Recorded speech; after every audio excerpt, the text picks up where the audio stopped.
Hello Virgo, welcome po sa inyong reading. This is for May 11th to May the 13th reading.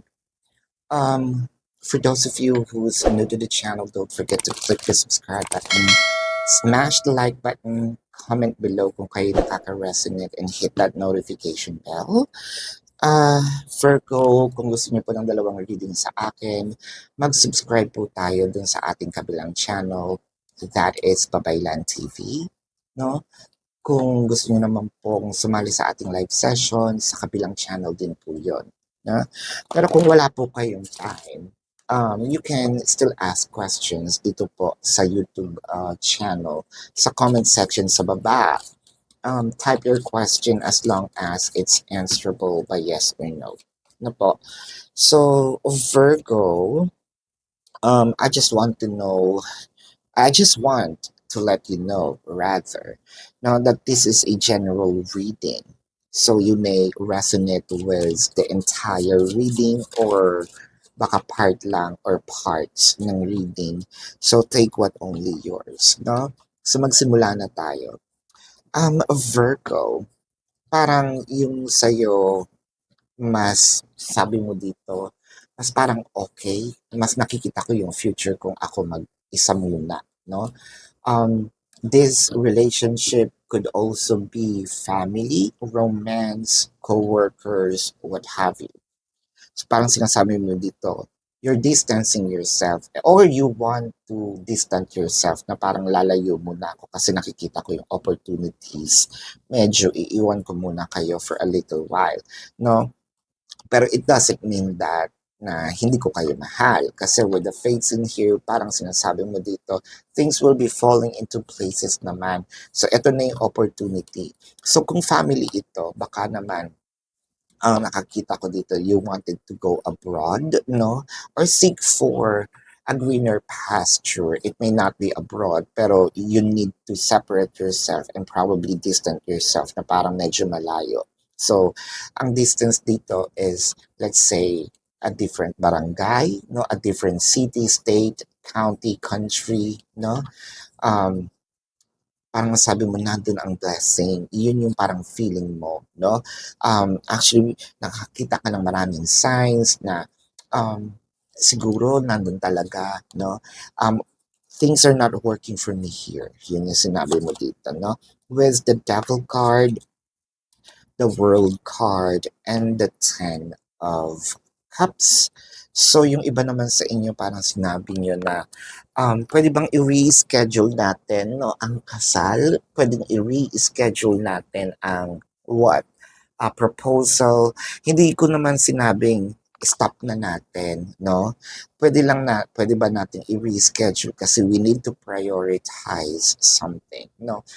Sabi nga natin dito, Virgo, hindi naman palagi na pag-ibig lang ang pwedeng umiral. Pwede ba natin yan sabihin na pagbilan po ng isang kilong bigas, anong ibabayad mo? Pagmamahal po, o pwede po mag-finger heart na lang po ako. Hindi naman yung pwede, di ba? Nandito ka sa reality na sinasabi mo, we need to, parang sabihin natin, maging,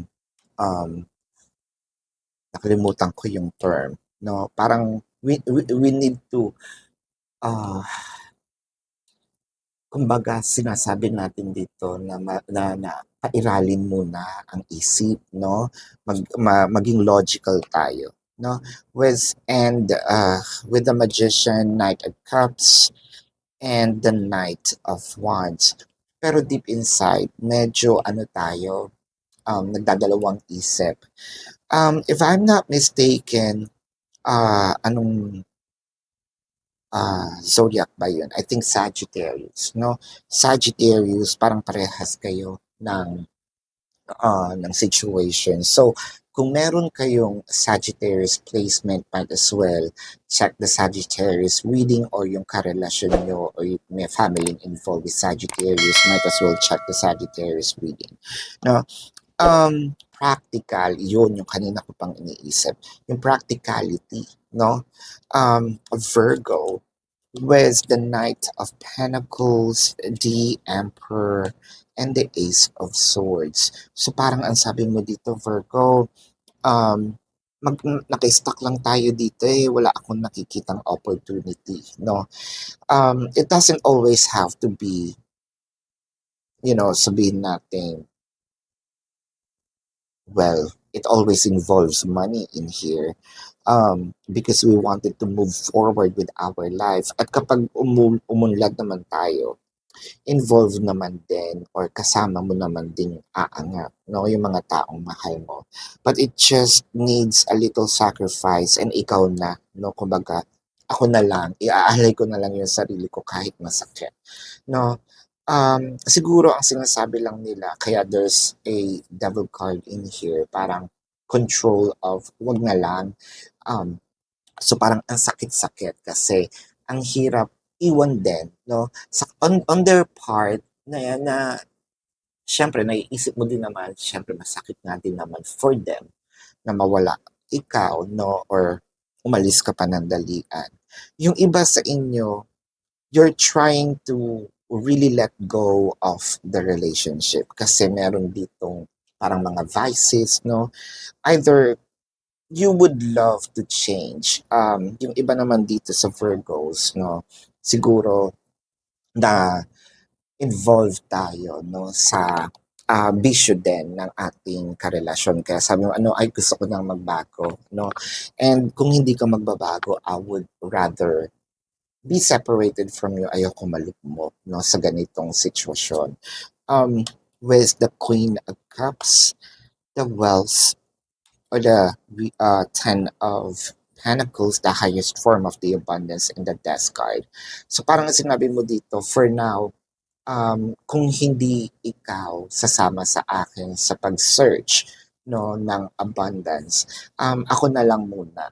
Who knows, 'di ba? Babalikan na kita or babalik ako dito ma um, para maaya or makayag ko kayo, no, or para ma-save ko din kayo. So, yung sacrifice mo dito is napaka-noble, no? The Wheel of Fortune, I love this, with the Nine of Pentacles and the Hermit. So, isa lang ang sinasabi ng card dito. No, you are actually in the right direction. And I'm seeing here your happiness and abundance. And I think that the wealth that you are looking for is greater rather than you expect. So, hindi ko pinagtutulakan, no, na i-push ka. Pero yung reading kasi nakikita ko is, um, you're actually on the right path, no? So, Virgo, this is your reading for now. So, tignan natin ang zodiac signs ng taong mahal mo or mga mahal mo, yung mga involved, no?